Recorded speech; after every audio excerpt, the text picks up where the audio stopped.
Okay, our last read aloud. This is Holes, chapter 48, and on your PDF, it's page 96. At the end of this chapter, you have to write a title for the chapter. What name would you give this one? They slowly walked back to camp.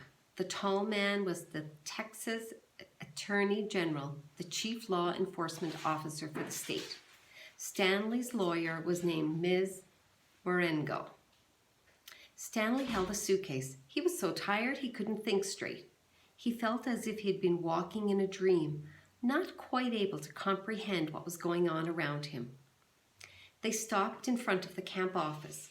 Mr. Sir went inside to get Stanley's belongings. The Attorney General told Mr. Pendanski to get the boys something to eat and drink. The warden seemed as dazed as Stanley. "You can't even read," she said to Zero. Zero said nothing. Ms. Marengo put a hand on Stanley's shoulder and told him to hang in there. He would be seeing his parents soon. She was shorter than Stanley, but somehow gave the appearance of being tall. Mr. Pendanski returned with 2 cartons of orange juice and 2 bagels. Stanley drank the juice, but didn't feel like eating. "Wait!" the warden exclaimed. "I didn't say they stole the suitcase. It's his suitcase, obviously, but he put my things from my cabin inside it." "That isn't what you said earlier," said Ms. Marengo. "What's in the suitcase?" the warden asked Stanley. "Tell us what's in it, then we'll open it and see." Stanley didn't know what to do. "Stanley, as your lawyer, I advise you not to open your suitcase," said Ms. Marengo. "He has to open it," said the warden. "I have the right to check the personal property of any of the detainees. How do I know there aren't drugs or weapons in there? He stole a car too. I've got witnesses." She was nearly hysterical. "He's no longer under your jurisdiction," said Stanley's lawyer. "He has not been officially released," said the warden. "Open the suitcase, Stanley." "Do not open it," said Stanley's lawyer. Stanley did nothing. Mr. Sir returned from the office with Stanley's backpack and clothes.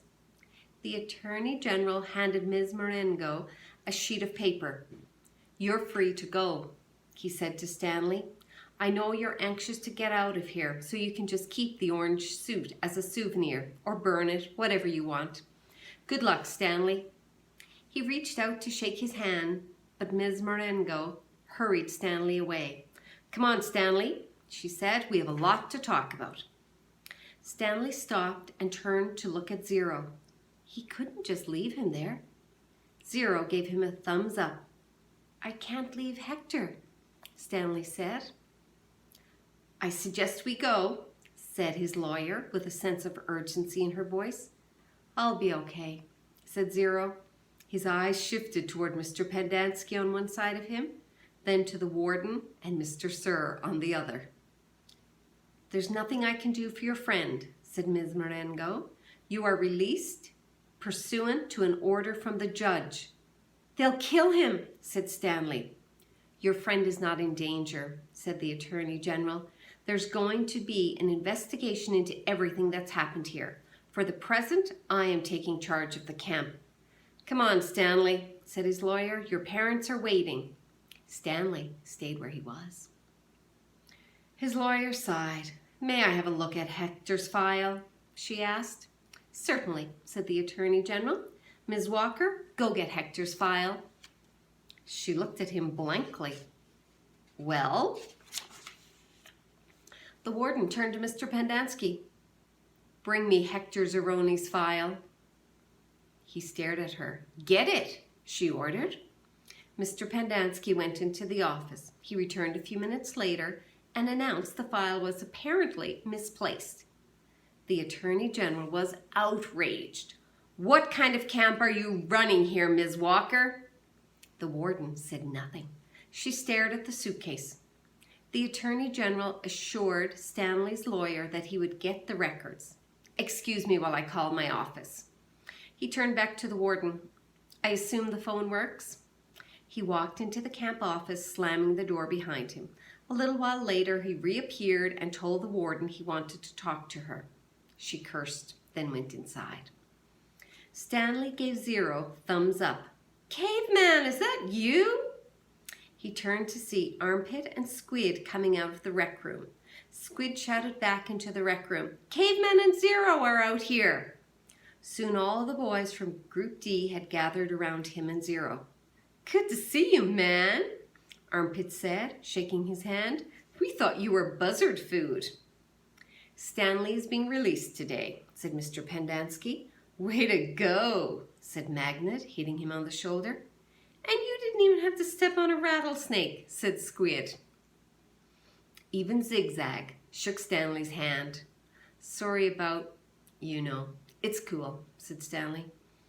"We had to lift the truck clear out of the hole," Zigzag told him. "It took everybody in C, D, and E. We just picked it right up." "It was really cool," said Twitch. X-Ray was the only one who didn't come over. Stanley saw him hang back behind the others a moment, then return to the rec room. "Guess what?" said Magnet, glancing at Mr. Pendanski. "Mom says we don't have to dig any more holes." "That's great," said Stanley. "You do me a favor?" asked Squid. "I guess," Stanley agreed, somewhat hesitantly. "I want you to..." He turned to Ms. Marengo. "Hey, lady, you have a pen and paper I can borrow?" She gave it to him, and Squid wrote down a phone number which he gave to Stanley. "Call my mom for me, okay? Tell her I said I was sorry. Tell her Alan said he was sorry." Stanley promised he would. "Now you be careful out there in the real world," said Armpit. "Not everybody is as nice as us." Stanley smiled. The boys departed when the warden came out of the office. The Attorney General was right behind her. "My office is having some difficulty locating Hector Zeroni's records," the Attorney General said. "So you have no claim of authority over him?" asked Ms. Marengo. "I didn't say that. He's in the computer. We just can't access his records. It's like they've fallen through a hole in cyberspace." "A hole in cyberspace," Ms. Marengo repeated. "How interesting. When is his release date?" "I don't know." "How long has he been here?" "Like I said, we can't..." "So, what are you planning to do with him? Keep him confined indefinitely? Without just justification, while you go crawling through black holes in cyberspace?" The Attorney General stared at her. He was obviously incarcerated for a reason. "Oh, and what was that?" The Attorney General said nothing. Stanley's lawyer took hold of Zero's hand. "Come on, Hector, you're coming with us." So, chapter 48. So you need to come up with a title for that chapter. What do you think? All right, chapter 49. So page 98 of your PDF.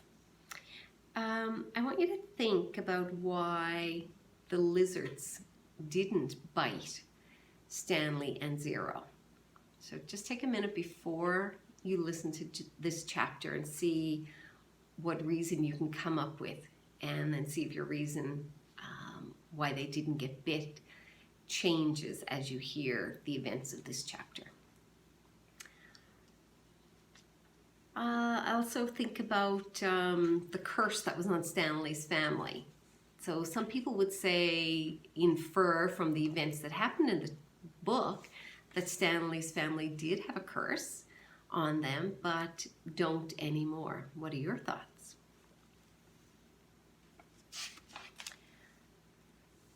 There never used to be yellow spotted lizards in the town of Green Lake. They didn't come to the area until after the lake dried up. But the townsfolk had heard about the red-eyed monsters living in the desert hills. One afternoon, Sam, the onion man, and his donkey, Mary Lou, were returning to his boat, which was anchored just a little offshore. It was late in November, and the peach trees had lost most of their leaves. "Sam," someone called. He turned around to see 3 men running after him, waving their hats. He waited. "Afternoon, Walter, Bo, Jesse," he greeted them as they walked up, catching their breath. "Glad we caught you," said Bo. "We're going rattlesnake hunting in the morning. We want to get some of your lizard juice," said Walter. "I ain't scared of no rattlesnake," said Jesse, "but I don't want to come across one of those red-eyed monsters. I seen one once, and that was enough. I knew about the red eyes, of course. I hadn't heard about the big black teeth. It's the white tongues that get me," said Bo. Sam gave each man 2 bottles of pure onion juice. He told them to drink 1 bottle before going to bed that night, then a half bottle in the morning, and then a half bottle around lunchtime. "You sure this stuff works?" asked Walter. "Tell you what," said Sam, "if it doesn't, you can come back next week and I'll give you your money back." Walter looked unsure as Bo and Jesse laughed. Then Sam laughed too. Even Mary Lou let out a rare hee-haw. "Just remember," Sam told the men before they left, "it's very important you drink a bottle tonight. You got to get it into your bloodstream. The lizards don't like onion blood." Stanley and Zero sat in the back seat of Ms. Marengo's BMW. The suitcase lay between them. It was locked, and they decided they'd let Stanley's father try to open it in his workshop. "You don't know what's in it, do you?" she asked. "No," said Stanley. "I didn't think so."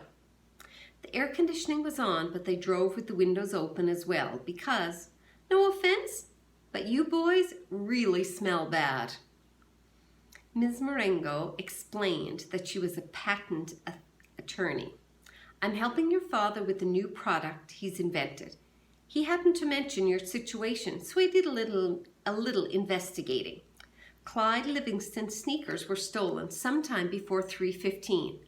I found a young man, Derek Dunn, who said that at 3:20 you were in the bathroom fishing your notebook out of the toilet. 2 girls remembered seeing you come out of the boys' restroom carrying a wet notebook." Stanley felt his ears redden. Even after everything he'd been through, the memory still caused him to feel shame. "So you couldn't have stolen them," said Ms. Marengo. "He didn't. I did," said Zero. "You did what?" asked Ms. Marengo. "I stole the sneakers." The lawyer actually turned around while driving and looked at him. "I didn't hear that," she said, "and I advise you to make sure I don't hear it again." "What did my father invent?" Stanley asked. "Did he find a way to recycle sneakers?" "No, he's still working on that," explained Ms. Marengo. "But he invented a product that eliminates foot odor. Here, I've got a sample in my briefcase. I wish I had more. You 2 could bathe in it." She opened her suitcase with one hand and passed a small bottle back to Stanley. It had a fresh and somewhat spicy smell. He handed it to Zero. "What's it called?" Stanley asked. "We haven't come up with a name yet," said Ms. Marengo. "Smells familiar," said Zero. "Peaches, right?" asked Ms. Marengo. "That's what everyone says." A short while later, both boys fell asleep. Behind them, the sky had turned dark, and for the first time in over 100 years, a drop of rain fell into the empty lake. So that is the end of part 2 of the book. There's 1 chapter left. It's part 3. And before we begin that, I want you to think about some questions that you might have. So what stories or what little parts of the book haven't been clued up for you yet? What kinds of things haven't been resolved? What are some questions that you don't know the answers to yet? Some of the things you have figured out, what haven't you figured out? So just take a minute before I read this final chapter and make a list of some things. So you can pause the video for a minute while you make your list. So part 3 is called Filling in the Holes, and in your PDF, page 100.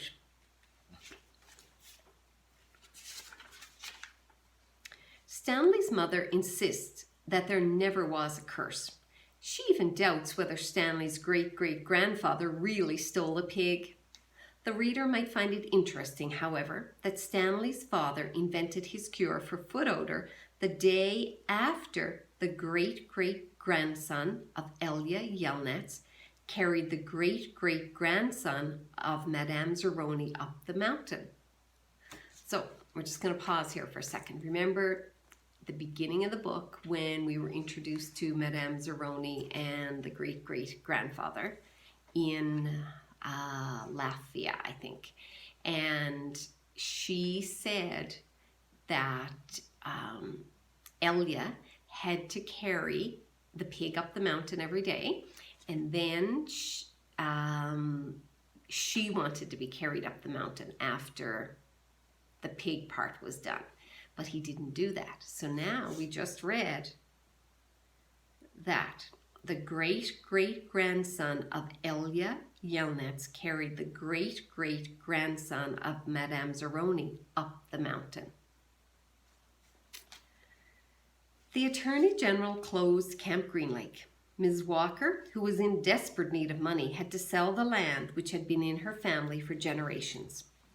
It was bought by a national organization dedicated to the well-being of young girls. In a few years, Camp Green Lake will become a Girl Scout camp. This is pretty much the end of the story. The reader probably still has some questions, but unfortunately, from here on in, the answers tend to be long and tedious. While Mrs. Bell, Stanley's former math teacher, might want to know the percentage change in Stanley's weight, the reader probably cares more about the change in Stanley's character and self-confidence. But those changes are subtle and hard to measure. There is no simple answer. Even the contents of the suitcase turned out to be somewhat tedious. Stanley's father pried it open in his workshop, and at first everyone gasped at the sparkling jewels. Stanley thought he and Hector had become millionaires, but the jewels were of poor quality, worth no more than $20,000. Underneath the jewels was a stack of papers that had once belonged to the first Stanley Yelnats. These consisted of stock certificates, deeds of trust, and promissory notes. They were hard to read and even more difficult to understand. Ms. Marengo's law firm spent more than 2 months going through all the papers. They turned out to be a lot more valuable than the jewels. After legal fees and taxes, Stanley and Zero each received less than $1 million, but not a lot less.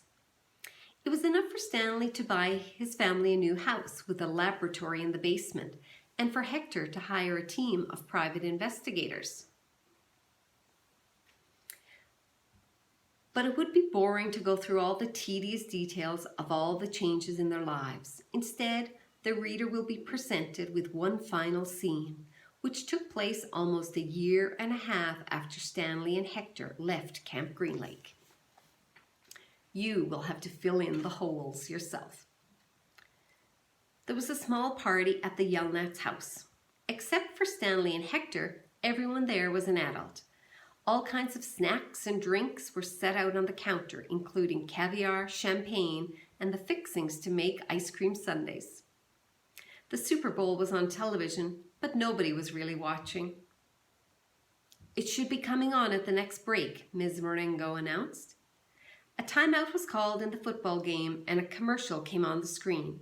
Everyone stopped talking and watched. The commercial showed a baseball game. Amid a cloud of dust, Clyde Livingston slid into home plate as the catcher caught the ball and tried to tag him out. "Safe!" shouted the umpire as he signaled with his arms. The people at Stanley's house cheered, as if the run really counted. Clyde Livingston got up and dusted the dirt off his uniform. As he made his way back to the dugout, he spoke to the camera. "Hi, I'm Clyde Livingston, but everyone around here calls me Sweet Feet."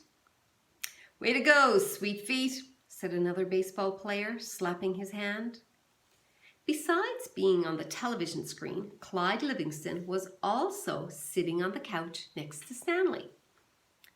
"But my feet weren't always sweet," the television Clyde Livingston said as he sat on the dugout bench.